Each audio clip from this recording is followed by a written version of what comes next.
마찬가지로 만능 시술은 아니에요. 효과를 가져갈 만한 여지가 별로 없는 분들이 은근히 있으시거든요. 무조건 다 효과 좋을 거라고 생각하시는데 너무 많이 맞는 거는 비추천. 원장님 근데 이거 5가지 다 비추천한다고 하시면 돈 어떻게 버실 거예요? 안녕하세요. 닥터CL 최민희 원장입니다. 안녕하세요, 이승윤 원장입니다. 네, 원장님들 진짜 시술 많이 받아보고 많이 해주셔도 봤잖아요. 네. 그럼 혹시 원장님들이 생각하시기에 조금 돈 아깝다 생각하시는 시술 있으실까요? 좀 있을 수 있죠. 근데 그게 무조건 절대적인 게 아니고 어떤 분한테는 이게 아깝고 어떤 분한테는 이게 괜찮은 거예요. 사람마다 다 다른 거죠. 제가 생각하는 돈 아까운 시술, 첫 번째로 저는 스컬트라를 먼저 들었는데, 사실은 스컬트라는 굉장히 보편화된 시술이고, 이게 이제 PLA 성분, 그렇죠. PLA 맞나? PLLA. 네, PLLA. PLLA 맞아? PLA야, PLLA야. 상관없어요. PLLA라고 해도 되고 PLA라고 해도 되고. 스컬트라는 성분이 PLA라는 성분인데, 요게 또 요즘에 또 다시 핫해지고 있습니다. 싹 사라지는 것 같더니 주베룩이라는 이름으로 이제 또 다시 뜨고 있는데, 근데 스컬트라는 가루거든요. 거기다가 이제 생리수염수를 섞어가지고 얼굴에 액체로 만들어서 주입하는 겁니다. 처음에는 이제 액체니까 빵빵하지만 하루 이틀 지나면 물이 빠지면 효과가 하나도 없어져 보이겠죠. 그런데 이제 그게 이제 콜라겐 생성을 자극해서 은근히 슬슬 차오르는 그런 효과인데, 저는 이제 지방 이식이나 필러 시술, 엘란세 이런 시술 많이 하다 보니까 정교한 시술이 조금 어렵기 때문에, 엘란세 같은 시술도 콜라겐 생성을 촉진시키는데 필러처럼 넣자마자 바로 볼륨이 생깁니다. 그래서 저는 개인적으로는 스컬트라보다는 엘란세를 차라리 더 선호를 하고요. 다만 엘란세 같은 경우는 시술 테크닉이 상당히 고난이도라서 바로 막 하기는 어려워요. 그리고 이제 스컬트라가 요즘에는 주베룩 볼륨을 더 많이 이제 찾고 계신데, 사실은 주베룩 볼륨이 기존에 없던 정말 획기적인 그런 약물은 아니에요. 성분 자체 스컬트라랑 똑같고, 스컬트라나 주베룩 볼륨의 가장 큰 단점이 시술 결과가 일관되게 예측이 안 된다는 게 있거든요. 이 정도의 양을 넣으면 어느 정도는 이제 볼륨이 생긴다라는 거에 대한 명확하고 일관적인 예측이 있어야 되는데, 콜라겐이 차오르는 거기 때문에 어떤 분은 굉장히 여러 번 시술을 하고 많은 양의 시술을 해도 거의 안 차오르는 분이 있고요. 어떤 분은 한 번만 시술을 해도 과하게 차오르는 분이 있어요. 이게 너무 이제 개인차가 크기 때문에 시술 결과가 사실 명확하게 예측이 조금 어려워요. 그런 게 스컬트라나 이제 주베룩 볼륨의 단점이라고 볼 수가 있고, 꺼짐이 좀 심하거나 이런 분들 같은 경우에는 주베룩 볼륨이나 스컬트라 같은 시술보다는 다른 콜라겐 필러라든지 이런 시술이 조금 더 적합할 수가 있겠습니다. 근데 주베룩 볼륨이 나쁘다는 게 아니고 주베룩 볼륨 시술도 많이 하시잖아요. 주베룩 볼륨을 많이 하는데, 이제 제가 이렇게 말씀드리는 이유는 획기적인 어떤 새로운 시술인 것처럼 알고 오시거든요. 그런데 이제 적합하지 않은 분들도 많기 때문에 저 주베룩 좋아합니다. 네. 인모드 한때 굉장히 핫한 시술 중에 하나였죠. 사실 인모드 안 받아본 거의 없는 것 같아요. 저희 병원 오시는 분들 중에 인모드 굉장히 좋은 시술이에요. 효과가 있을 만한 분들이 받으시면은 효과도 좋고 만족할 만한 그런 시술이긴 한데, 마찬가지로 인모드도 만능 시술은 아니에요. 요즘에 여성분이고 남성분이고 전부 다 가장 고민하시는 분들이 V라인이잖아요. 다들 오셔가지고 원장님 저 여기 좀 줄이고 싶어요. 턱선이 좀 나았으면 좋겠어요. 다들 이렇게 말씀을 하시면서 원장님 저 인모드 하고 싶어요. 이렇게 말씀을 하시는데, 인모드는 턱선을 갸름하게 만드는 시술은 아니에요. 인모드는 턱 부분에 지방을 약간 줄일 수 있는 시술이에요. 그래서 지방 흡입을 하기는 좀 무섭고 비수술적인 시술 중에서 턱선에 지방이 많이 있는 분들이 받으시면 조금 슬림해 보이게, 턱살이 약간 빠져 보이게 할 수 있는 시술이거든요. 그런데 실제로 저희 병원에 오셨을 때 여기가 지방이 그렇게 많은 분들이 많지는 않아요.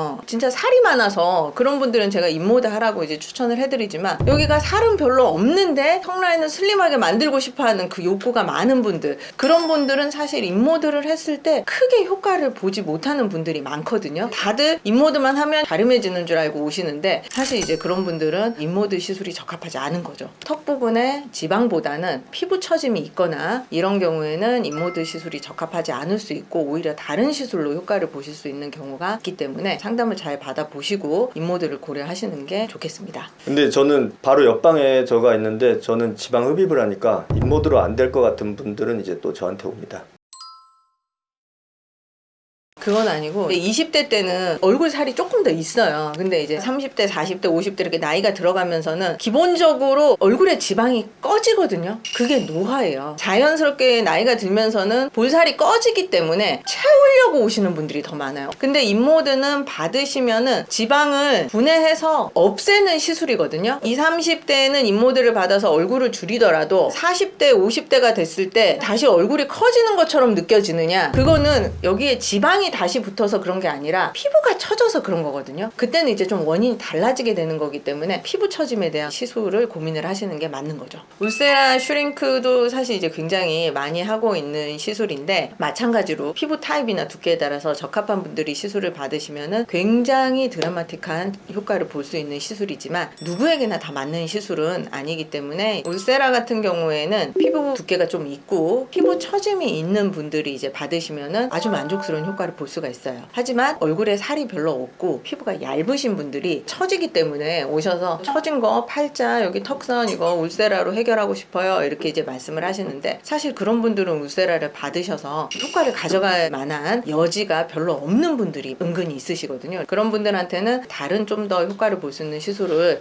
추천을 드리게 되는데 일단은 얼굴에 살이 약간 있으면서 피부 두께가 너무 얇지 않은 그런 분들이 받으시면은 효과를 크게 볼 수 있는 그런 시술이기 때문에 꼭 이 피부 타입이나 이런 걸 체크를 먼저 받아보시기를 권유드립니다. 다음은 실리프팅입니다. 이 실리프팅도 마찬가지로 효과가 좋을 분이 있고 별로 없을 분들이 있으세요. 실리프팅하면 무조건 다 효과 좋을 거라고 생각하시는데 일단 기본적으로 피부가 별로 안 처졌고 턱뼈 골격이 좀 발달하신 분들은 이미 피부가 팽팽하기 때문에 더 당겨질 여지가 없기 때문에 실로 당겨봤자 이제 효과가 적고 실로 당겼는데 효과가 적은 분들은 안면 거상을 해도 효과가 적습니다. 그러니까 당겨질 피부, 늘어진 피부가 있어야 효과가 좋은 거죠. 그래서 그거를 자가로 확인해 볼 수 있는 방법이 있어요. 여기 입 옆에를 잡고 이렇게 당긴 다음에 이렇게 해주세요. 그런데 그게 아니고 요 귀 바로 앞에 여기쯤을 잡고 은근하게 당겼을 때 효과 확이 아니고 팔자 주름 있으면 주름 바로 옆을 잡고 당기는 게 아니고 멀리 잡고 은근히 당기는 효과. 그랬는데 그렇게 당겨봐도 달라진 게 없다. 그러면 실로 당겨도 비슷해요.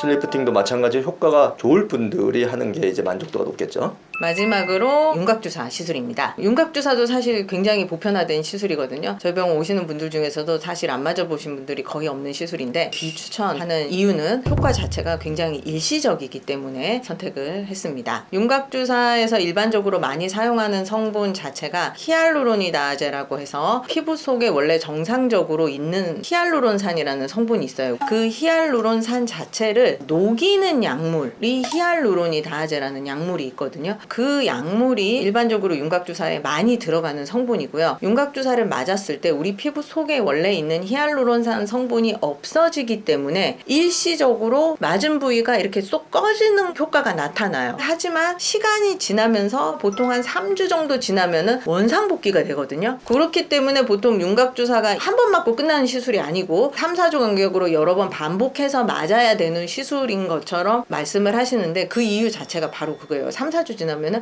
효과가 떨어져요. 근데 이제 이게 일단은 맞으면은 유관적으로 약간 꺼지기 때문에 그게 너무 좋아 보여서 원상복귀가 된다는 걸 알지만 거기서 이제 사실 빠져나오지 못하고 계속 10번, 20번 맞고 계시는 거거든요. 사실 이게 영구적으로 뭘 줄이거나 하는 시술은 아니기 때문에 일단은 이제 윤곽주사 시술을 별로 추천드리지 않고 있습니다. 그리고 그 히알루로니다제가 운이 나쁘면은 꼭 히알루론산뿐만 아니라 이제 조직 손상 가능성도 있기 때문에 너무 많이 맞는 거는 비추천드리고요. 부작용은 적은데 효과를 내는 윤곽주사는 보통 일시적인 경우가 많다고 생각을 합니다. 근데 그 윤곽주사 종류 중에 브이올렛이라고 했던데 그건 어때요? 그거는 이제 디옥시콜산, 디옥시콜릭 액시드라는 약물인데 지방 조직을 파괴하고 분해하는 성분인데 그거를 이제 이중턱으로 허가가 났어요. 그래서 이중턱에 시술을 합니다. 효과는 있지만은 지방 흡입만큼 드라마틱한 건 아니고 그것도 이제 몇 번 맞아야 되고 조직을 파괴한다는 거는 염증 반응이 생겨요. 그래서 하고 나면은 붓고 아프고 통증이 생기고 그런 약물인데 일반 지방 조직뿐만 아니라 신경 조직도 손상시킬 수 있으니까 허가 받은 부위에만 해야 되는데 그 약물을 뭐 볼에도 넣고 막 여기저기 하면 안 되겠죠. 꼭 그런 시술을 원하시면은 이중턱 부위에만 시술하는 게 좋을 것 같습니다.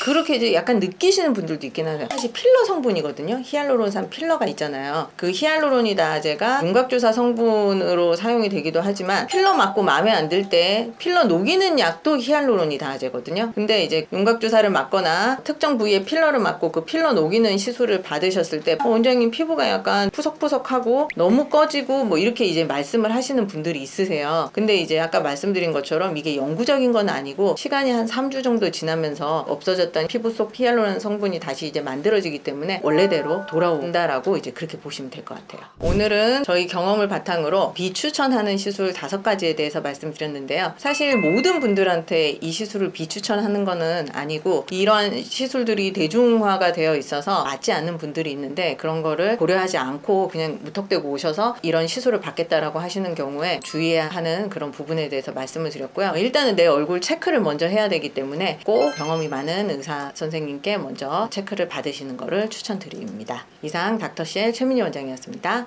이승윤 원장이었습니다.